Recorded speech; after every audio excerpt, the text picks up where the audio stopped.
In this trick, you're going to learn how to have the spectators deal the cards themselves, and you're going to be able to predict the cards they dealt to. Welcome back to another mentalism card trick. Now, if you think this sounds like Gemini twins, it might sound similar, but this is a different trick with a different method.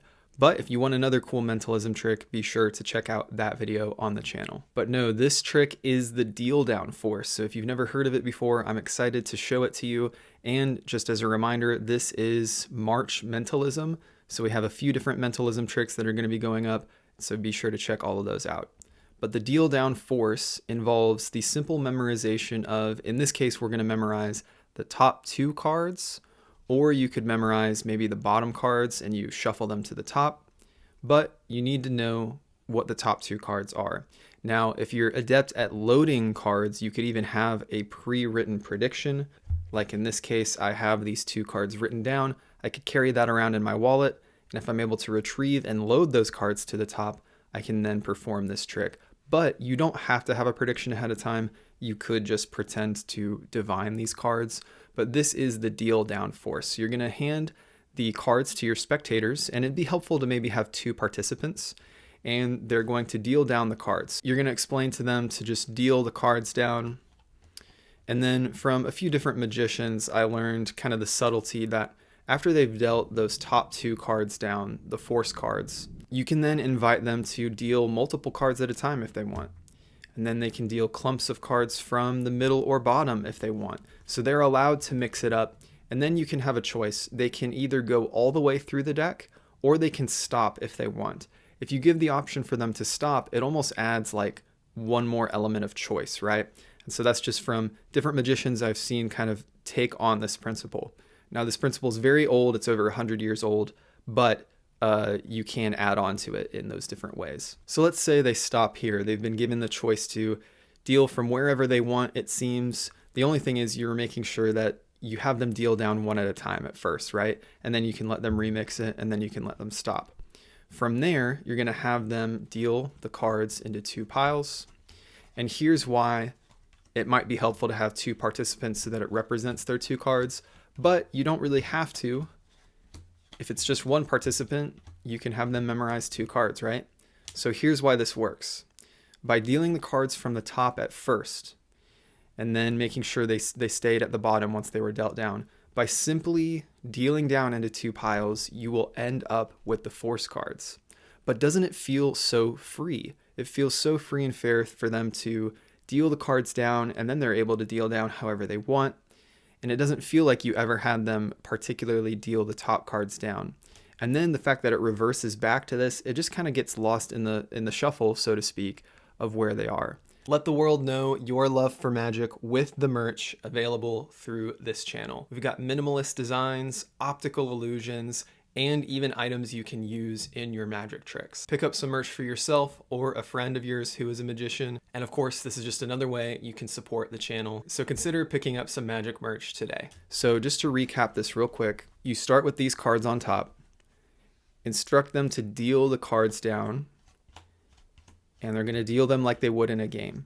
Now, when you're instructing this, they should know to deal them down one at a time at first. You're just saying like, hey, deal the cards down like you would in a game of cards. So they're going to start dealing them down.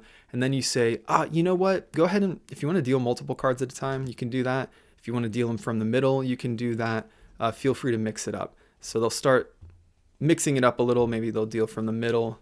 Maybe they'll deal from the top, bottom. And then because of that, they might get rid of the cards more quickly.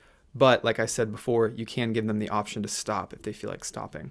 So they'll stop, put the rest of the cards away. And then here's where you're going to say, okay, now one at a time. So you can say it casually, but you do want to make sure they deal it one at a time at this point. So you explain, deal one at a time, and they're going to do so. And just as a way of recap, those are kind of the presentational tips that get you into this position. And we deal all the way through, and we end up with the 2 cards. So if you want to take this a step further, I've seen this done with like the 4 aces, for example, but that just takes a little bit longer. You also, if you're familiar with magician's choice techniques, you can just focus on having 1 card forced, but I don't know, there's other ways to force 1 card.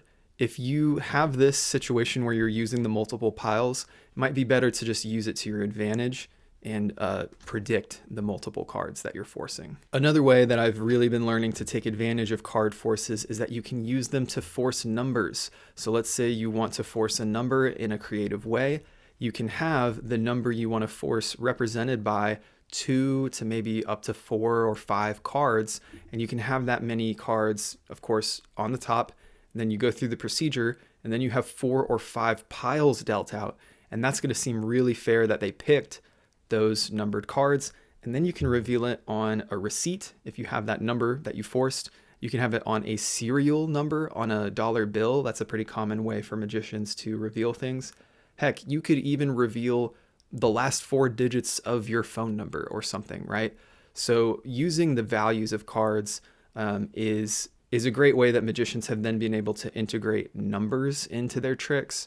And so that's a really cool way that you can do a magic trick. And that just feels like really good street style magic. The great thing about this force in conjunction with using it as a number force is that it actually makes sense.